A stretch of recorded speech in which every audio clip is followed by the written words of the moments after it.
Сәлеметсіздер ме оқушылар? Бүгін 3-ші сыныптың математика сабағынан 132-ші сабақтың бекіту сабағын өтетін боламыз. Бекіту сабағының ішіндегі мәтін есептерді қарастырамыз. Бүгінгі мәтін есептеріміз судың адам өміріне қажеттілігі туралы болмақ. Мәтін есептер нөмірі 3-ші есептен басталады екен. Бізге есепті шығар дейді. Алғашқы шыққан кір жуғыш мәшине бір рет кір жуу үшін 120 литр су жұмсады. Қазіргі мәшине 10 рет кір жууға қанша литр су жұмсаса, алғашқы мәшине кір жуу үшін сонша литр су жұмсады. Қазіргі кір жуғыш мәшине бір рет кір жуғанда қанша литр су жұмсайды деген есеп берілген екен. Балалар, әуелі біз есеп не туралы екенін анықтап алайық. Есеп не туралы? Дұрыс айтасыңдар. Есеп кір жуғыш мәшинелер туралы екен. Қандай кір жуғыш мәшинелер туралы? Алғашқы кір жуғыш мәшине және қазіргі кір жуғыш мәшинелер туралы екен.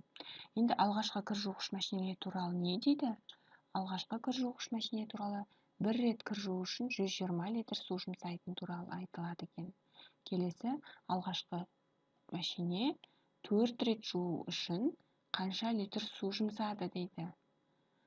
Сонша литр қазіргі кір мәшине 10 рет жуғанда жұмсайды екен дейді. Сонда бізде алғашқы кір жуғыш мәшиненің 4 рет жуғанда қанша литр су жұмсайтыны белгісіз болып тұр екен. Және қазіргі кір мәшине 10 рет жуғанда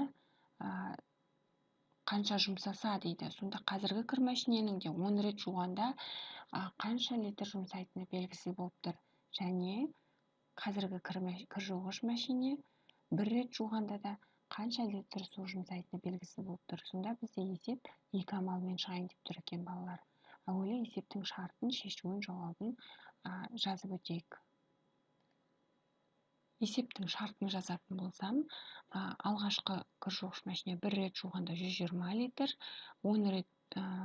4 рет жуғанда белгісіз литр. Қазіргі кір мәшине деп астына жазамын.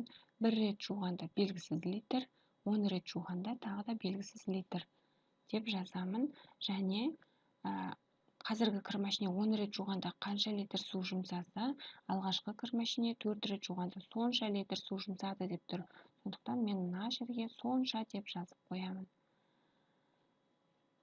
Енді есептің шешуін жазайық. Есептің шешуіне 120 мен 4-тің көбейтіндісін жазамын. Өйткені 4 рет жуғанда қанша литр су жұмсайтынын біліп алуымыз керек. Алғашқы кір мәшиненің 4 рет жуғандағы қанша литр су жұмсағанын табуымыз керек. 120-ны 4-ке көбейтетін болсақ, 480 литр шығады. Яғни 4 рет жуғанда 480 литр жұмсайды екен.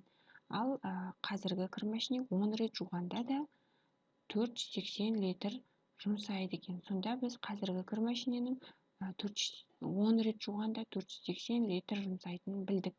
Енді қазіргі кір мәшиненің 1 рет жуғанда қанша литр жұмсайтынын біліп алуымыз керек. Ол үшін біз 480-ді 10-ға бөлеміз. Тең 480 мен 10-ның бөліндісі 48-ге тең. Сонда қазіргі кір жуғыш мәшине бір рет кір жуғанда 48 литр су жұмсайды деп жауабына жазуымыз керек. Ары қарай балалар, нөмір 4-ші есеп. Бізге 4-ші есепте қысқаша жазылу бойынша есептер құрастырып, оларды шығар дейді. Есептің шартында А есебі динамо хауызына 120 бала келеді дейді. Дельфин хауызына белгісіз, бірақ 3 есе артық мына динамо хаузынан дейді. Яғни біз есептің дельфин хаузына қанша бала келетінін табуымыз керек. Және қанша бала келеді дейді. Жалпы хаузға қанша бала келетінін табуымыз керек. Сонда бізде есеп екі амалмен шығады екен. Ендеше есептің шешуін жазайық. 120-ны 3-ке көбейтемін, өйткені 3 есе артық деп тұр. 120 мен 3-тің көбейтіндісі 360-ға тең. Сонда дельфин хаузына 360 бала келеді екен. Енді біз дельфин хаузын тауып алдық. Динамо хаузы белгілі 120 бала, дельфин хаузына 360 бала келеді екен. Енді барлығы қанша бала келетінін тауып алуымыз керек. 120-ны 360-ға қосамын, тең 480, яғни 360 пен 120-ның қосындысы 480-ге тең. Сонда бізде жауабы екі хаузда барлығы 480 бала бар дейді. Осындай жауап жазамын. Ары қарай келесі ә есебінде былай дейді: балалар 360 дейді. Бұл 3 есе кем ересектерге қарағанда. Ересектердің саны белгісіз. Енді ересектерге қарағанда балалар қаншасы кем дейді. Олай болса, біз есептің шешуін табайық. 360-ты 3-ге көбейтеміз. Яғни біз есе кем деп тұрса, балалар біз негізінде бөлеміз. Ал бізге бұл жерде бұл деген тұр. Яғни біз жанама есеп арқылы есептің шешуін табуымыз керек. Өйткені бұл десе біз білеміз, жанама есеп болып келген. Яғни бұл балалар ересектерге қарағанда 3 есе кем болып тұр. Сонда балалардың саны кем болып тұр ересектерге қарағанда. Сондықтан да біз есеп көбейту амалы арқылы шығады. 360 пен 3-тің көбейтіндісі 1080 санына тең болады. Сонда ересектер 1080 адам екен. Енді біз қаншасы кем, балалардың қаншасы кем екенін табуымыз керек. Ол үшін біз азайтамыз. Кем десе азайтамыз. Балалар 1080-нен 360-ды азайтатын болсақ, 720 шығады екен. Ендеше жауабына ересектерге қарағанда 720 бала кем барды деген жауап жазамыз. Міне балалар, бүгінгі мәтін есептеріміздің шығарылу жолы аяқталды.